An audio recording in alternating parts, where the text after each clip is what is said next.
Hello everyone, Roohani Reiki here again with my healing stories. Last episode, you heard how Renu Paryani had learned Reiki for her son's chronic asthma, and then she had gone into shamanic healing. So let me talk to you about my own journey into shamanic healing. I met Randall Sexton, who was the doctor nurse of the American International School, and I used to go to the school for, I was the substitute teacher for maths in the PYP and NYP programs. So he was into shamanic healing and he was interested in Reiki as well. So some of my friends and my Reiki students, we were very interested, and we requested him to, form a group, and some of our Fridays were spent in his house healing, reading, and learning a lot more about healing, different perspectives towards healing, right? And I used to have chronic sinus problem, and from the age of 14, I used to get these sneezing bouts. I mean, completely uncontrollable sneezing bouts. And when I had gone to the doctor, rather my father had taken me to a specialist, and he said that you have a deviated septum which is not allowing you to breathe properly, and hence sneezing, running nose, like my left nostril would water all the time. It was very, very awful, painful, annoying, yeah. And that kind of went on and on and on, and all I used to do is have pop in anti-allergic pills, like one would have regular meals. So I told Randall, would you do healing for me for my this sinus problem, which had got slightly better with Reiki, but I used to get these bouts. I told him, why don't you do healing on me for my sinus problem? And I lay down on his nice healing bed he had, like a hospital bed, and he took out his pendulum, and yes, probably he started scanning my chakras, like he would say, I'm scanning your chakras. So yes, and as I was lying down, I had my eyes closed.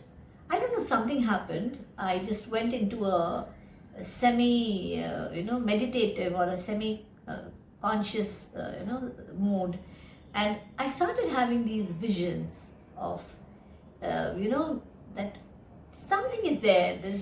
I'm lying in some kind of a ditch, and there is all kinds of I can feel cold, and there's water around me, but it's red in color, so probably it's a war-like situation where other people are dying next to me. And I remember turning my head and seeing a horse's face and getting petrified, and I see that red water and blood, just it's rising, and as I can see, it's coming up, and I'm like drowning in it.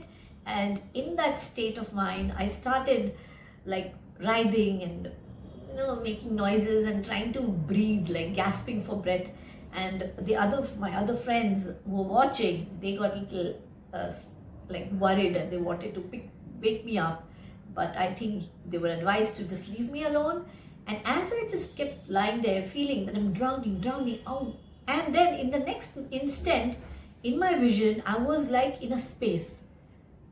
I just looked, I was like, okay, I'm in space and I'm free, I'm light, and what I can see is a lot of trees, and there's a breeze blowing. The sky is looking beautiful blue. I mean, I've never seen such a blue probably in my life, and that's it. And suddenly everything stopped, and I was like, what am I doing? I'm just lying, and I just sat up, and I was like, oh my god, what was that?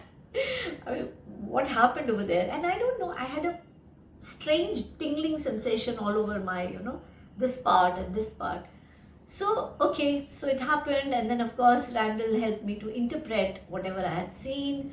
Yes, probably that was my first past life regression, and I might have gone into some past life where I might have drowned in, for all you know, blood in some war. Yes, so what happens when these things happen? One thinks that, oh, did it really happen? Did I imagine? maybe somewhere I had read some book and that came to me. Anyways, whatever it was, the fact remains that after I left his house and I went back to my house, after few days I realized that something has changed. I mean, if you really ask me how it happened, I don't have the answer.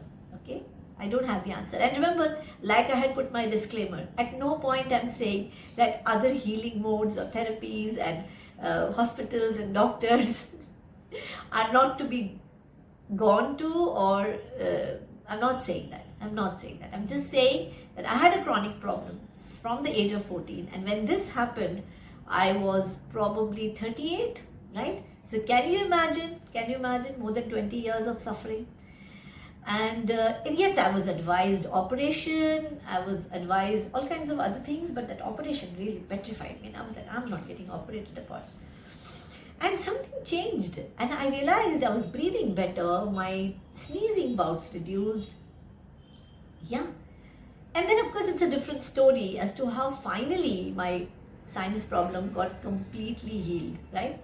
And that's the point where I got into shamanic healing. We learned more from Randall.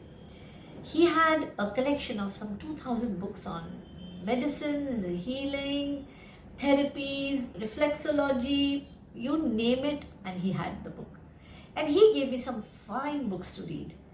And yeah, so there's one thing about shamanic healing that I'll share with all of you. I really liked that, which is the way of being. So there's a way of I'm not using the exact correct words, but let's look at the philosophy behind it. That either you can look at life from the snake's level, so you're right there on the ground and you can just see some stones around you and your vision is very narrow, very limited, right? From there you can live a life like a jaguar level, so that's a little better, so you can see a little better, you can see that deer that you want to catch, you can see that river, right? So and so forth. And from there, you can be like the eagle, right? The eagle soars in the sky and can see that little mouse or that little prey that the eagle has to swoop down and catch. And the eagle can also see that beautiful garden right there, which you may not be able to see if you are just behind that hill, right? So you can have the perspective of an eagle. And then shamanism talks about being the hummingbird way, right? So the hummingbird or a migratory bird finds its way. How does it find its way? Exactly, right? Every year, back again. That trust, that faith, that knowingness. Can we be like a hummingbird? So this is one thing about shamanism which really attracted me, and also changing the story of your life. How long can you go on blaming others for what is happening to you? Whatever is happening to me is my parents' fault, it's my job's fault, I don't have good colleagues, I'm in a bad relationship. So, no. Can we take responsibility of what is happening to us? And that cannot happen till the self-love is there. So, my dear friends and followers, we are going through some unprecedented tough times, yes? And it is becoming quite difficult to keep up our spirits. It may get more difficult, we don't know, right? So the only way out is, please get into some meditation program, find your support system, have somebody to talk to, do different things, paint, sing, dance, do all that you always wanted to do, right? You're at home, right? Nowhere to go. You have money, but you don't know where to spend it, right? Some of us, of course, may have lost our jobs, or may not have money.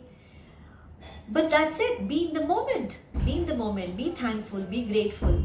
Love yourself. See you next time with another story. I really hope you like my stories. It would be great if you can give me some feedback. The idea behind these stories is just to help people and of course help myself. Stay safe wherever you are. Love you all.